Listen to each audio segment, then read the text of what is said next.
Foram abertas hoje as inscrições para um concurso de professor da Prefeitura de Feira de Santana. É concurso público de verdade, para ser funcionário efetivo, não é REDA, como a gente ouve falar sempre aí em tudo quanto é seleção pública nas últimas décadas.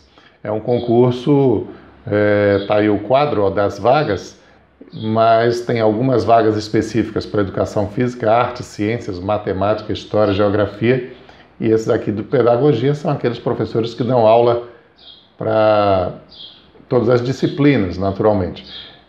Remuneração de R$2.000 para 20 horas de trabalho, e as inscrições começaram nessa terça-feira e vão até o dia 6 de agosto, tem aí quase um mês para serem inscritos os candidatos.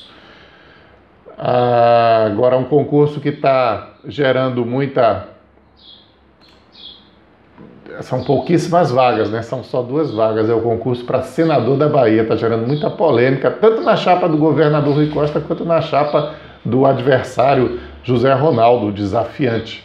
E, mais uma vez, a imprensa noticia: PSC recusa vice de José Ronaldo para viabilizar Lázaro ao Senado. Essa notícia já foi dada um monte de vezes. Há uma dificuldade do Lázaro, que é esse aí, é um cantor evangélico, né, e há uma dificuldade do Lázaro em emplacar o nome dele na chapa do José Ronaldo como candidato ao Senado. Naturalmente que é melhor para o PSC estar nessa chapa do que sair com uma candidatura avulsa, mas o PSC diz que se não entrar na chapa, vai com candidatura avulsa mesmo. A princípio se falou que o grande adversário dessa pretensão do Lázaro de ser candidato ao Senado é o Jutahy Júnior. O Jutahy Júnior admitiu isso, né? Porque na conversa dele é que estrategicamente é melhor, porque Lázaro atrai votos para a chapa, é melhor ser candidato a vice, que é a majoritária. Só que vice, quando ganha,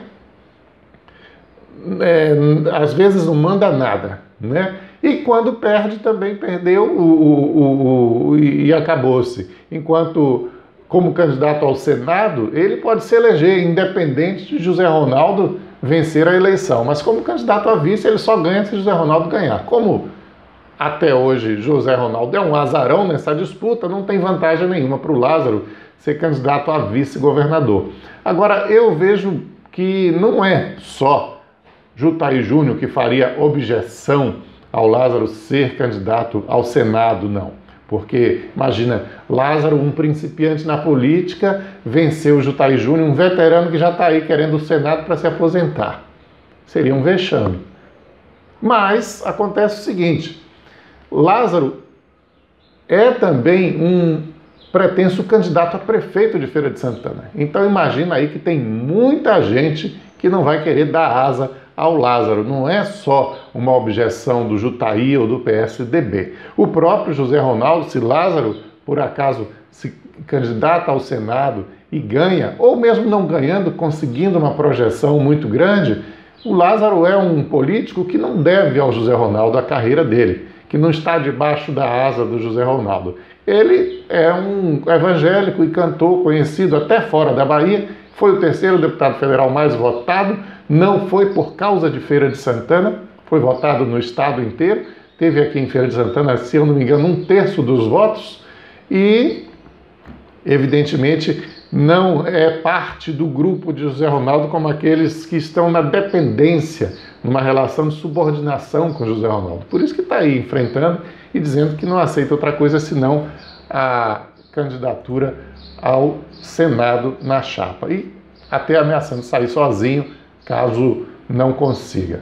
E enquanto o Lázaro tenta esse lugar na chapa do José Ronaldo, o Eduardo Leite desiste, mais uma vez, de ser candidato. Certa vez ele falou que pensava em ser candidato já numa outra ocasião, a prefeito já ensaiou a candidatura dele, não colocou na rua, mas mencionou que talvez fosse.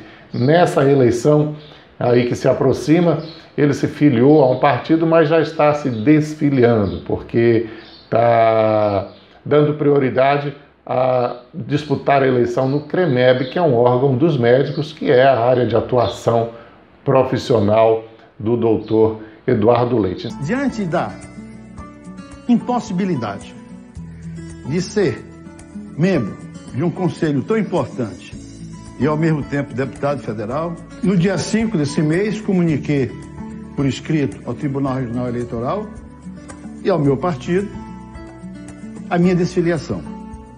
Então, Eduardo Leite desiste de ser candidato. Está igual o da Atena. Gedel Vieira Lima virou réu no caso da ação em que ele tentou forçar a construção de um prédio ali na ladeira da Barra que ia contra as normas do patrimônio histórico, que era uma altura maior do que a permitida naquela área e que tentou forçar, foi acusado pelo ministro da Cultura de forçar, com o peso do cargo que tinha, com a proximidade do presidente Temer que tinha, forçar uma mudança nas resoluções do Ministério da Cultura para que o prédio fosse construído. Isso acabou gerando a queda do ministro Gedel Vieira Lima e que desde então está de desgraça em desgraça, até dentro da cadeia ele conseguiu regredir, porque passou 10 dias na solitária, acabou de sair ontem, mas recebeu essa má notícia também de que virou réu na ação relacionada a esse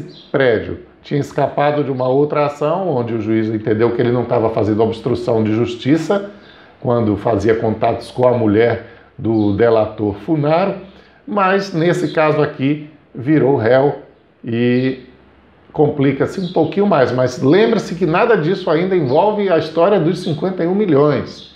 Por esse aí, que é o mais difícil de escapar e a razão pela qual ele está preso, o Gedel ainda não está nessa fase do processo. Mas é de todas a situação mais complicada. E, de fato, das pessoas que estão presas Brasil afora, políticos, graduados, que passaram a ser presos como nunca antes na história do Brasil, o Gedel é um dos que tem a situação mais complicada. E que está sempre no foco da imprensa nacional também, que isso é importante, porque se depender só da imprensa local, passa meio batido aí, e ele não é apertado, não é cobrado, como está acontecendo com o Mário Negromonte. Mário Negromonte está aí voltando para o Tribunal de Contas dos municípios, apesar das imensas e inúmeras suspeitas que recaem sobre ele. No caso do afastamento do tribunal, ele até alega, com uma certa razão, que o afastamento não era necessário porque não é uma medida prevista nesse caso, já que a função dele com o tribunal não tem nada a ver com os crimes dos quais ele é acusado e dos quais ele se diz inocente. Porém, mesmo assim, não é a única acusação nos últimos anos que pesa contra o Mário Negromonte. Ele é um indivíduo que realmente está longe de ser considerado acima de qualquer suspeita. E se houvesse um pouco mais de decência, um pouco mais de moralidade, um pouco mais de preocupação com a repercussão das coisas junto ao povo baiano, o ex-governador Jacques Wagner não teria nomeado Mário Negromonte para conselheiro do Tribunal de Contas dos municípios. Imagina você o que é um prefeito, honesto ou desonesto, ter suas contas rejeitadas por um voto de um conselheiro como Mário Negromonte. É realmente algo que não dá para engolir, né? Então, é uma função completamente inadequada para o Mário Negromonte, essa de julgar, avaliar contas de prefeitos. Mas é a política brasileira que muda lentamente. Parece que está mudando, mas é tão lento que a gente fica na dúvida, será que está mudando mesmo? Será que vai mudar mesmo? Tomara que sim. A gente tem esperança. Um abraço para você, até amanhã.